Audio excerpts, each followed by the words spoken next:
अगर आपको हमारी वीडियो पसंद आए तो उसे लाइक, शेयर और सब्सक्राइब जरूर करें। नमस्कार दोस्तों, मैं श्याम वशिष्ठ और आप देख रहे हैं पीआर खोज।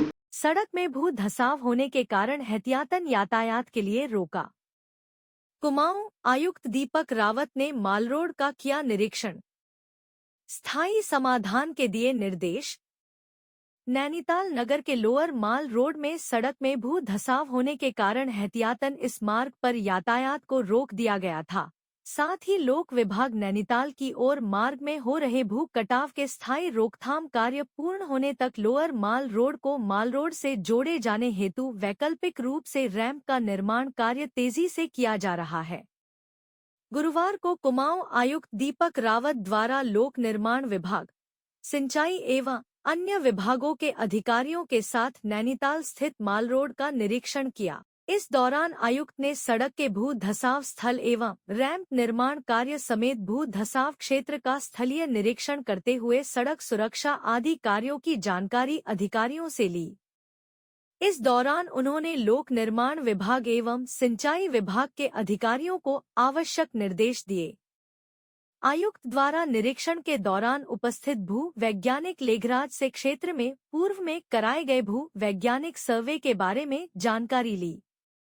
निरीक्षण के दौरान आयुक्त द्वारा सिंचाई विभाग को क्षेत्र में अधिक नुकसान न हो इस हेतु झील के चारों तरफ क्षतिग्रस्त दीवारों की मरम्मत का प्रस्ताव यथाशीघ्र तैयार कर शासन को भेजने के निर्देश दिए। आयुक्त ने लोक निर्माण उसमें टिप एंड टॉप में तो एक इरिगेशन से हमने एस्टिमेट बनवाया हुआ है, उसकी स्वीकृति हमें शासन से मिल जाएगी। मिटिगेशन ने मांगा है और जो अन्य जगहों पे जो भी सेंसिटिव पॉइंट्स हैं, बेसिकली सभी जगह किसी न किसी तरह की स्टडीज हमारे द्वारा करा दी गई है।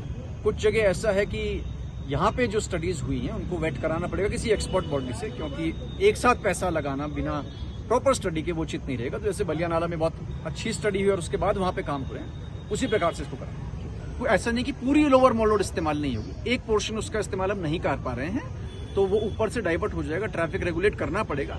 लेकिन फिर भी निर्देश डिपार्टमेंट्स को यही है कि जल्द से जल्द इसको करें और जो डैमेज अब बढ़ गया उसकी भी संशोधित डीपीआर बनाते हुए तत्कालीन शासन को भेजें और फंड्स वहां से जल्दी हम लोग क्लियर करवाएं। जहां से सही कह रहे हैं, इसमें तो एक जो हम इसको एक पीस मील अप्रोच में नहीं कर सकते, ये नहीं कह सकते कि इतना टुकड़ा हमें कर देना है। एक बड़ा कॉम्प्रिहेंसिव प्लान इसमें बनाना पड़ेगा, क्योंकि पूरे लेक के और रोड के एग्जिस्टेंस का सवाल है जो हमारी यातायात के लिए काम आती है। सभी सेवाएं इस पर निर्भर हैं, उसको उसी अनुसार हम करें। 18 में भी एक बार ऐसा हुआ था और ये धसा हुआ था, तो एक्चुअली एक टेम्पररी मैं समझता हूँ कि एक ऑब्स्टेकल आ गया है। लेकिन उसमें जहाँ तक टूरिज्म की बात है, ओवरऑल सेफ्टी की बात है, नैनीताल में एंट्री की बात है, उसमें किसी प्रकार की कोई दिक्कत नहीं। सर ओवरऑल देखिए, मेजर जो हमारा नुकसान हुआ है वो तो रोड्स का ही हुआ है। बहुत सारे इलाके में वॉश आउट्स हुए हैं। मैदानी इलाकों में हमारा जो नदी के किनारे का इलाका है, जिसमें सड़क भी शामिल है और लोगों की निजी जमीनें भी शामिल हैं, कुछ फॉरेस्ट लैंड भी शामिल है, उसका नुकसान हुआ है।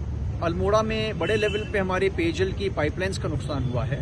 बागेश्वर में जो पिटकुल का सबस्टेशन है उसमें भी काफ़ी बड़ा हमारा नुकसान हुआ है, जिससे कि हमने गवर्नमेंट ऑफ इंडिया से जो हमें एड मिली है उसमें भी इसको एस्टिमेट को रखा गया है। और बाकी जगह जहाँ पे आकलन बहुत डिटेल में नहीं बन पाए, उसको डीएम्स अपने स्तर से बनवा रहे हैं। और अभी प्रयास इसी बात का है कि जो सड़कें बार बार बंद हो रही हैं, क्योंकि अब इस बीच समझते हैं कि 20-21 सितंबर के बाद बारिश भी थोड़ा कम होगी, तो उसमें जल्दी हमारा ट्रांसपोर्ट जो है और कम्युनिकेशन लाइन्स हैं वो सुचारू हो जाए। ओवरऑल टोटल जो लोअर मॉल रोड की लेंथ है, इसमें 190 मीटर ऐसी है जिसमें कि किसी न किसी प्रकार का धसाव हो रहा है। अभी जो स्ट्रेच हमने देखी उसमें काफ़ी ज़्यादा हो गया है, कुछ में थोड़ा कम है। पूर्व में जो जियोलॉजिकल स्टडीज़ यहाँ पे हुई हैं उससे ये पता चलता है कि जो लोअर मॉल रोड है डिपॉजिट्स पे बनी हुई है। उसको डिपॉजिट्स को आप ये मान लें कि ऊपर से कभी किसी ज़माने में मलबा आया होगा, उसी के ऊपर रोड बनी हुई है। और जो इस मलबे की डेप्थ है 80 मीटर के आसपास बताई गई है, यानी कि इस पूरे इलाके में पत्थर कहीं नहीं है, तो मलबे पे टिका हुआ है। दूसरी बात, जो लेक की पेरिफेरी है, यानी कि जहाँ पे लेक का पानी सड़क को टच करता है, इसके अलोंग पूरे में एक दीवार थी जो कि काफ़ी पहले बनी होगी, कुछ जगहों पर रिपेयर भी हुई है, लेकिन अधिकांश रिकॉर्ड्स के हिसाब से ब्रिटिश पीरियड की होगी। उसमें मल्टीपल जगहों पे टूट फूट हो गई है और लेक का पानी परकोलेट होके सीधे सड़क को टच कर रहा है और डैमेजेस हो रहे हैं। तो दो तरह के काम होने हैं इसमें। एक तो इरिगेशन डिपार्टमेंट इसमें डिजास्टर मिटिगेशन ने फंड्स इस बात के मांगेगा डीपीआर बनाते हुए कि जो पेरिफेरी है इसकी पूरी नए सिरे से बने और इसकी मरम्मत है। पीडब्ल्यूडी को ये देखना है कि यातायात कैसे चलाना है। उसमें अभी 25 मीटर का तो आप लोगों को पहले पैसा मिल गया था 4 करोड़ के आसपास, जिसमें 2018 में आंशिक काम हुआ था। उसी काम को ये लोग पूरा करेंगे और अगर वो डीपीआर के हिसाब से वो टेक्निक एकदम सही बैठती है, इसमें टीएचडीसी को भी इन्वॉल्व किया, उनके सीएमडी से मैंने बात भी की है, तो वो एस्टिमेट पूरे 190 मीटर्स में हम लोग करेंगे। फिलहाल जो 25 मीटर में आप लोग इसमें एक तरह से पिलर्स बनाएंगे और पिलर्स के ऊपर एक तरह का लिंटल भी डालेंगे जो कि भार ले लेगा इसका, अच्छी गहराई पे इनको डाला जाएगा। तो ये प्लान है। लेकिन जो इरिगेशन वाला वर्क है वो काफ़ी इंपॉर्टेंट रहेगा, क्योंकि ये जो 190 मीटर्स में अभी धंसा हुआ है, हो सकता है कि कालांतर में नए पॉइंट्स इस तरह के बन जाएं। तो ये बहुत इंपॉर्टेंट प्रोजेक्ट है और शासन की भी प्राथमिकता है, तो इसको किया जाए।